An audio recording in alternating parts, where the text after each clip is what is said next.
Hello everyone, today I want to talk about sex and in particular 6 ways you can start having mind-blowing sex from today.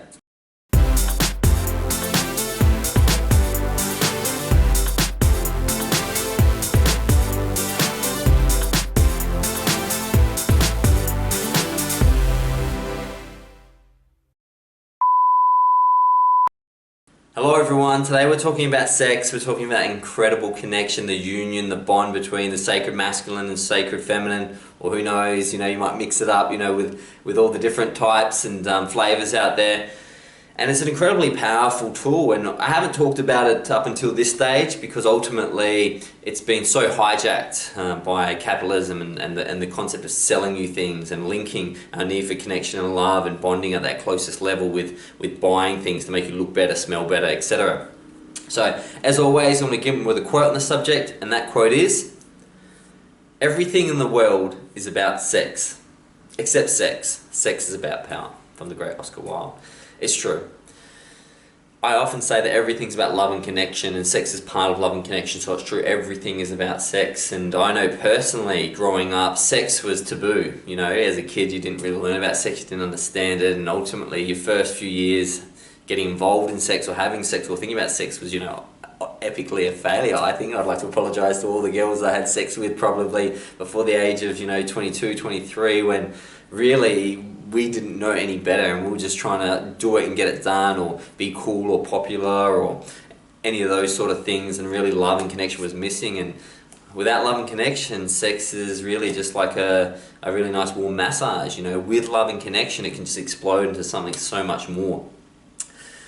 And that's the way I see sex now. I see it completely different the way I used to see it. I used to see it, really as about, power. I used to see it as about, the hunt, the thrill. And those things are still part of it, but I can see it as much more evolved lessons on how we yearn at such a physical level to connect with others. And the ultimate expression of that is the receiving of a man into a woman. The unity, the binding that comes from that. If you know the Taoist symbol, the yin and the yang, it's the feminine and the sacred coming together. And what happens when we bring those two sacred things together?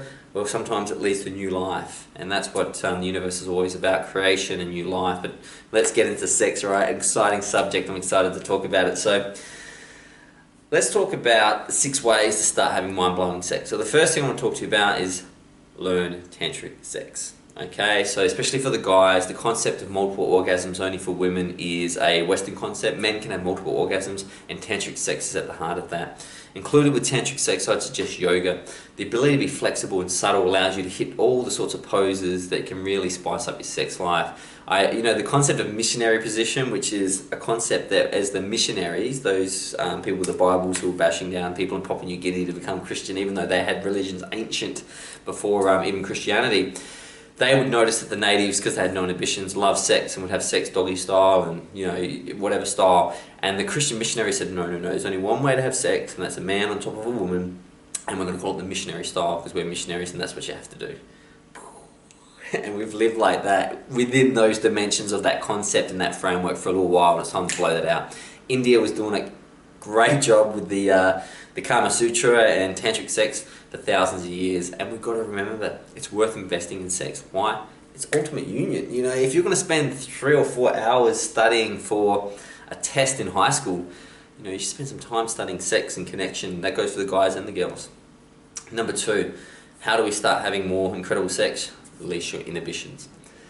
CAT scans done on women and men having orgasms within a functioning MRI machine, which is hard because you're in this giant machine, you're supposed to have an orgasm, show that when women's brains reach orgasm, they almost go to brain deadness. So the areas of anxiety and inhibition are just dead, flatline. And that allows them to reach orgasm. They can't have those areas of anxiety lit up and orgasm. It's a non-duality. You can't have those two at the same time. Interestingly though, when men orgasm, the parts for anxiety and awareness are still there. So they don't lose themselves as much as women. And evolutionarily, this makes sense. So evolutionary scientists believe that we've got these two individuals both having sex. Ultimately, the concept of having great sex and orgasm is to be free of thought. That's the best way to go.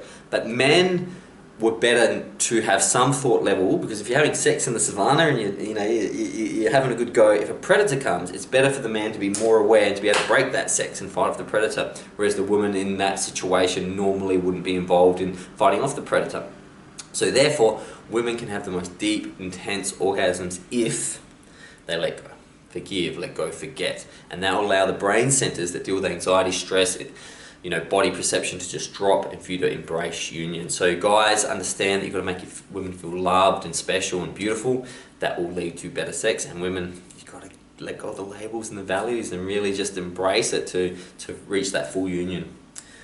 Number 3, setup and provenance. Now, interestingly, on a video about sex, I'm going to talk about the Antiques Roadshow.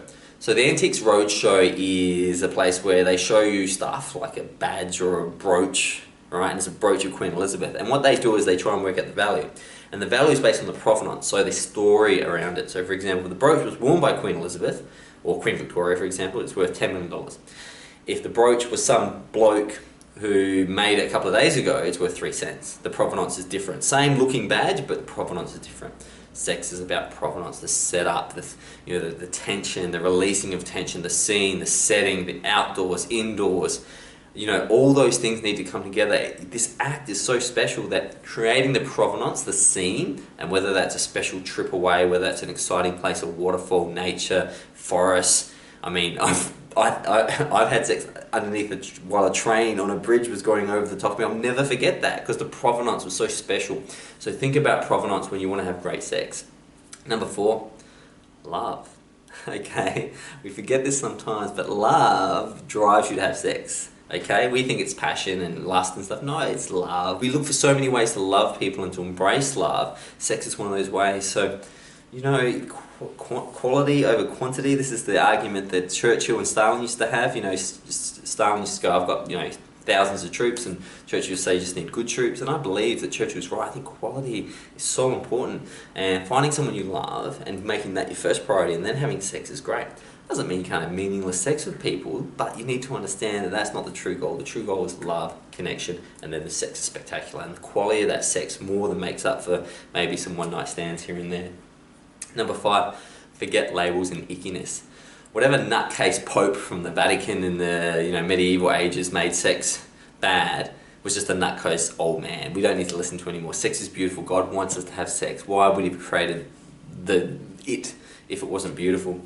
Labels and ickiness, feeling icky about, whether it's the semen or it's the juices or that's all love. That's all these systems of love coming out, and you need to embrace it. Forget the labels you were told as a kid. Embrace every part of it, whether it's the sweat or whether it's, the noises. All that stuff is direct, linear love, okay? So embrace it from a love perspective rather than an ickiness perspective.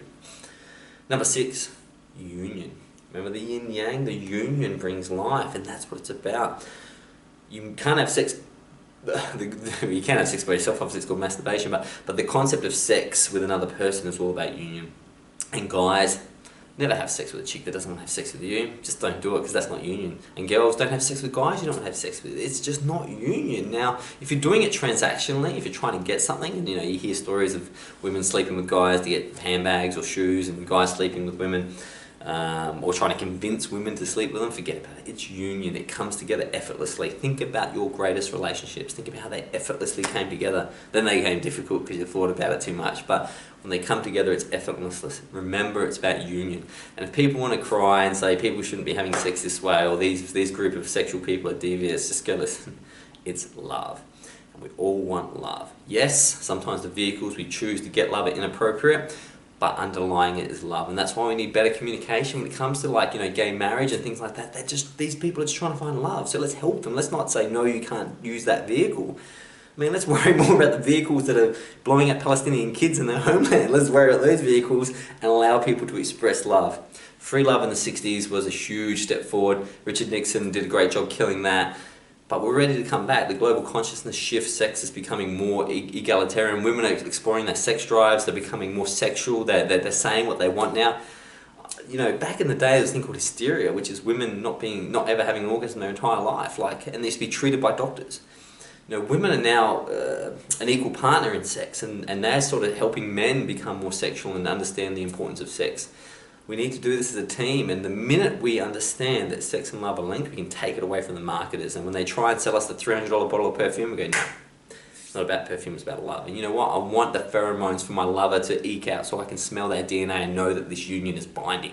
I don't want your Jean Paul Gaultier. I don't want your, Armani. I don't want your CK1. I don't want Justin Bieber and Calvin Klein boxes trying to sell me some more perfume. What I want is I want connection and love. Isn't that what we all want? I'll see you tomorrow for another video. Can't wait till then. Goodbye.